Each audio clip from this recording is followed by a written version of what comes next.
We're seeing quite a lot of communications from the Met about the cost of policing protests. Interestingly, they've really focused recently on the Just Stop Oil protests with a tweet, "Read all about it, our response to Just Stop Oil." It cost us 20 million and 10,500 officer shifts to police Just Stop Oil. We'd rather use these resources in our communities.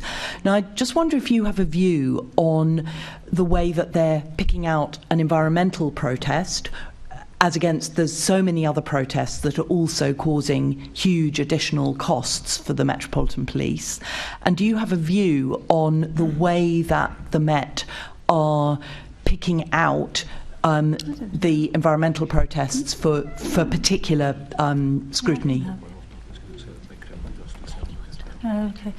I'm just checking with Kenny because I'm trying to reel back through watching the Met's social media. I don't think they have only picked out Just Stop Oil in terms of costs and burden and pressure on their policing. In fact, actually, for example, in the policing board, in the Commission's report, the figures that I've given you are for the protests, the Palestinian protests and the Gaza protests.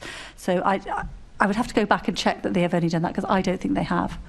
Okay, I'll trawl through their social media a bit further as well. But okay, we'll both check the detail. So the Commissioner has said that he believes there are some very practical provisions in the current public order powers that don't work very well. Do you agree with the Commissioner? And can you set out exactly what powers he's speaking about? And also how MOPAC is working with the Met and government on this? Well, my very short answer to that is I think there's sufficient powers for all police for the policing of protests at the moment, and that's my view. That I don't think the Commissioner has asked for any additional powers. Some of the powers may be difficult to use, but he's not been asking for additional powers. I think there's probably more than sufficient powers in the present bill, the present acts about what the police can and can't do. Thank you.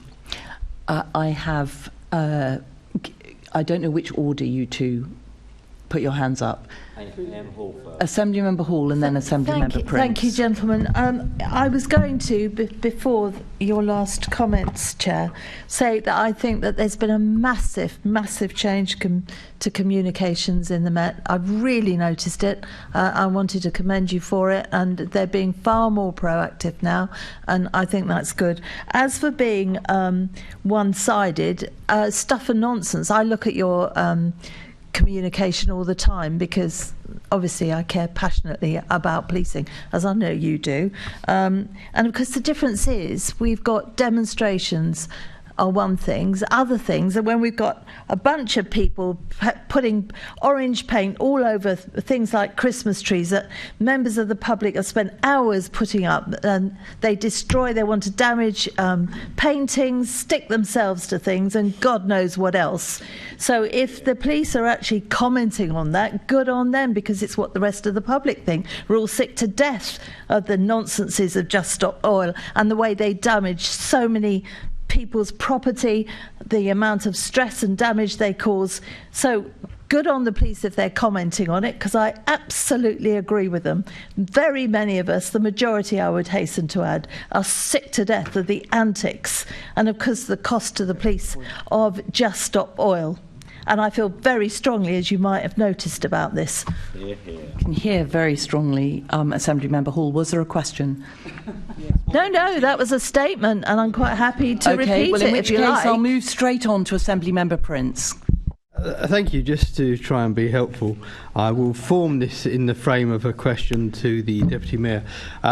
Would you agree, Deputy Mayor, that the reason the Met commented on Just Stop Oil was because of the result of a freedom of information question that was put to them, and that's how it got into the press?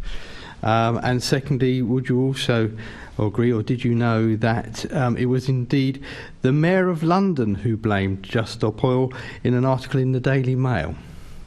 So I don't think it is the police that have been commenting on it. I think it is they commented as a result of an FOI, and the only person blaming Just Stop Oil is indeed Sadiq Khan, who blames Just Stop Oil in the Daily Mail. I'm not sure what he's blamed Just Stop Oil for. I don't know. I don't know the details of whether it's an FOI or not.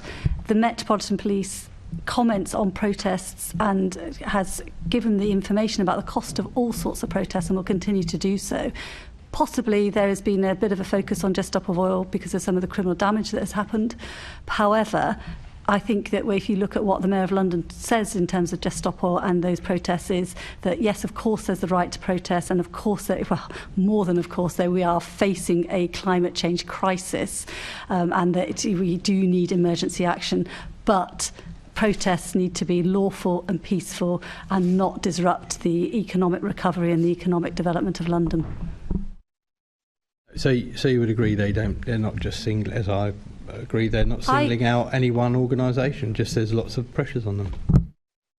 I think the Metropolitan Police I think what they do extremely well is that they try to police without fear or favour and to communicate without fear or favour.